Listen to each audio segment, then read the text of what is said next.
ये- माझं काय सांगाल, काँग्रेसमधून तुम्ही या शिवसेनेत प्रवेश केला? हे काँग्रेस जे आहे ना, आम्ही मुळापासून काँग्रेसी आहे, पण काँग्रेसने जे आमच्यावर अन्याय केलेला आहे त्याच्यावर आम्हाला राग आहे. म्हणून ते जोपर्यंत इकडे संजय दत्त असणार तोपर्यंत काँग्रेस वाढणार नाही, काँग्रेस मिटत जाणार आहे. आणि आम्ही प्रत्येक मुस्लिमला पण हे करणार का बाबा, ही जी पार्टी आहे ही जातीवाद पार्टी नाही आहे. ही जातीवाद पार्टी याला म्हणणं गेलेलं आहे. ही जातीवाद पार्टी नाही आहे आणि जातीवाद पार्टी नसल्यामुळे आम्ही हे पार्टीत प्रवेश केला. आणि हे ह्या भागामध्ये हे आमदारांचं काम आहे. आणि आम्ही काँग्रेसवाले फक्त नारळ फोडतात आणि घरी बसतात. हे आमदाराचं काम आहे. इकडून मोयलीपासून टिटवाळ्यापासून आणि शाळपर्यंत हे काम आहे यांच्या. हे खड्डे बिड्डे जे आहे ना, हे यांनी हे केलेले आहे. आणि आम्ही स्वतःहून त्यांना वोटिंग केलेली आहे. आम्ही काँग्रेसची नाराजी यहीच आहे. काँग्रेसने आपला स्वभाव चेंज करावा, नंतर मग बघू. आणि काय असेल ना तर आम्ही शिंदे ग्रुपला पाठिंबा दिलेला आहे आणि त्यांच्यामध्ये मरेपर्यंत राहणार आहे. निवडणुका सध्या सुरू झाल्या. ठाकरे गटाकडून सांगण्यात येतं महापौर आमच्या पसंत. मात्र आज पाहिलं तर काही लोकांनी नाराजी व्यक्त करत तुमच्या शिवसेनेत प्रवेश केलेला आहे, काय सांगा? नक्कीच आमच्या या मोना विभागातील ज्येष्ठ शिवसैनिक आणि ह्या प्रभागामध्ये, या परिसरामध्ये ज्यांनी शिवसेना वाढवले असे उपजिल्हाप्रमुख जे उद्धव बाळासाहेब ठाकरे गटाचे होते, त्यांनी आज आमच्या शिवसेना परिवारामध्ये, शिंदेसाहेबांच्या शिवसेनेमध्ये आज परिवारामध्ये त्यांनी प्रवेश केलेला आहे. त्यांचं आम्ही प्रथमतः स्वागत करतो.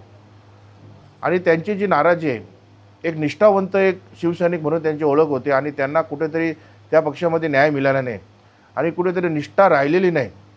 त्याच्यामुळे त्यांनी आज आमच्या या मोने शाखेमध्ये या आमच्या सर्व कार्यकर्त्यांसोबत, आम्ही पदाधिकारी आहेत आमच्यासोबत, सर्वांच्या सोबत त्यांनी आज इथं प्रवेश केलेला आहे.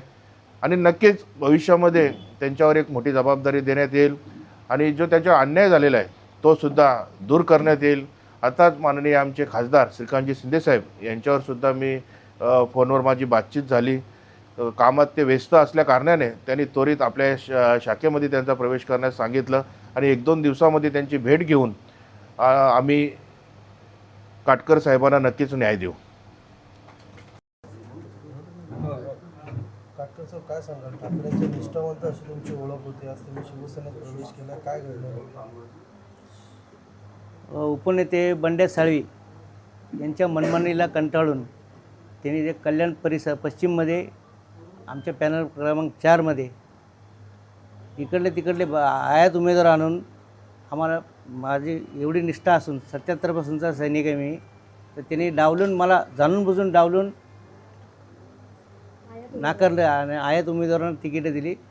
या रागातून मी पक्षाचा सदस्यत्वाचा कुणाला उभाटामधून ज्या ठिकाणी संधी देण्यात आली आणि कुणाविरोधात तुमची नाराजी? कोणत्या उमेदवाराला संधी दिली आहे त्यामुळे तुम्ही नाराज आहात? संधीमध्ये दया शेट्टी आहेत, त्यांनी जाणून बुजून त्यांच्या पत्नीचा अर्ज भरला, मी माझ्या मुलीचा अर्ज भरला होता. ते स्वतः उमेदवार होते, त्यामुळे तुम्ही उभे राहा, नाहीतर मुलगी लेडीज बाळा राहील ना आणि तो जेंट्समध्ये राहील. जाणून बुजून बायकोचा अर्ज भरला त्यांनी, त्याच्यामुळं मुलीचा पत्ता कट झाला. तुम्ही कशा पद्धतीने आता पक्ष प्रवेश केला, काय नेमका तुमचा राग पुढचे आहे? आता पक्ष मला काय जबाबदारी देईल ते करणार. बाकी आता राग लोक पुन्हा संपला माझा विषय.